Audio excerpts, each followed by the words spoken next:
Hello and welcome to another week of Monday with the Mayor. I'm Bradford Raths, and we're back in Huntingburg with Mayor Denny Spinner. How are you doing, Bradford? Oh, not too bad. Yourself? Very well, thank you.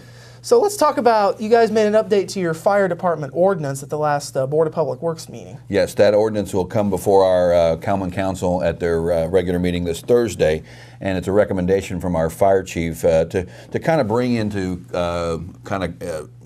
put the ordinance into a place how we're really enacting it, but added some training requirements for a fire department. One of the things that there was a discrepancy in the ordinance about the numbers somewhere, so we kind of cleared that up.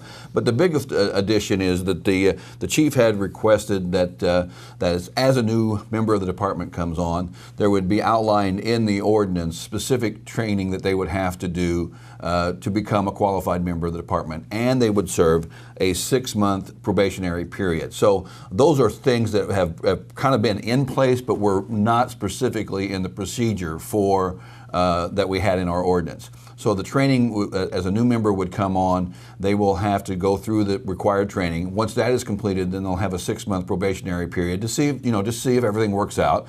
We don't foresee any problems with it, but that would give the chief an opportunity to review that with the new fire department member, make sure everything's good, and go ahead from there.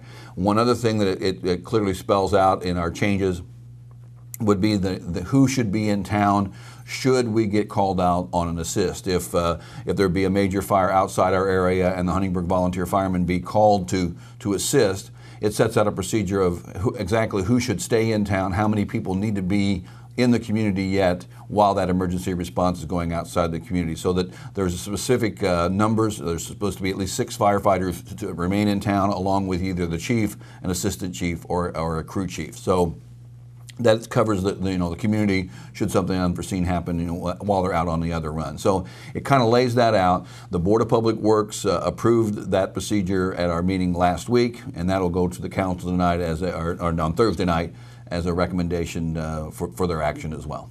Speaking of the council, kind of a busy week. It'll be a busy week for the council this week. Actually, we have 3 meetings this week.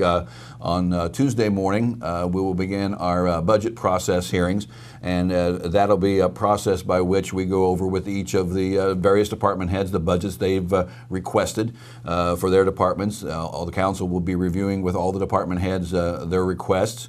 We have an advertised budget that's out there that is much higher than our anticipated budget, but that's the advertised budget to give us the room to work with.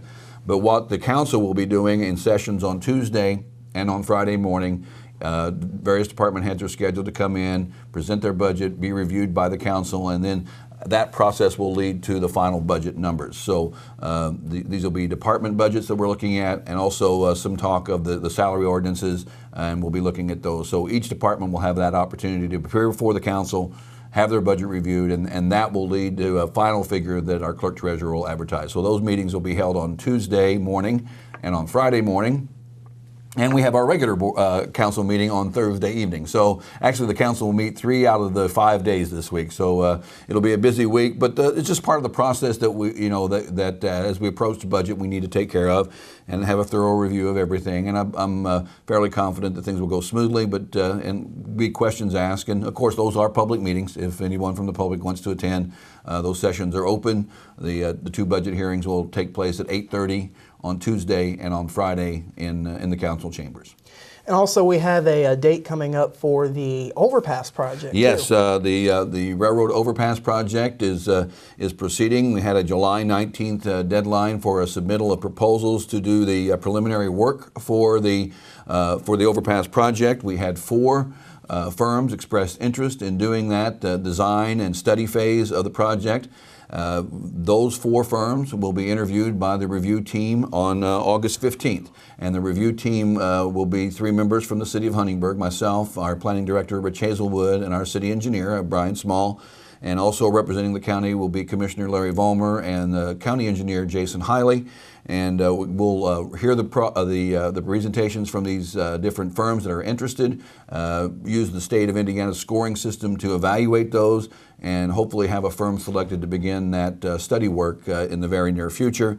This is all along the process that we've laid out from the beginning, so that date coming up will be very important for us, and so our goal is to have a firm selected by September 1 and begin that process. And again, the county and the city are sharing the local match of that project, so having the county on board with making that selection is a good thing to do. And I believe from the first look at all the proposals, we're kind of blessed that we will make a good decision. There's 4 very, very highly qualified firms that are interested in this project, and I think coming out of this, we'll have a very qualified firm to move this project forward, and look forward to some good reports in the future on how that process is going forward as well. So positive progress there. We're looking forward, sure. Well, Mayor, thank you again for your time.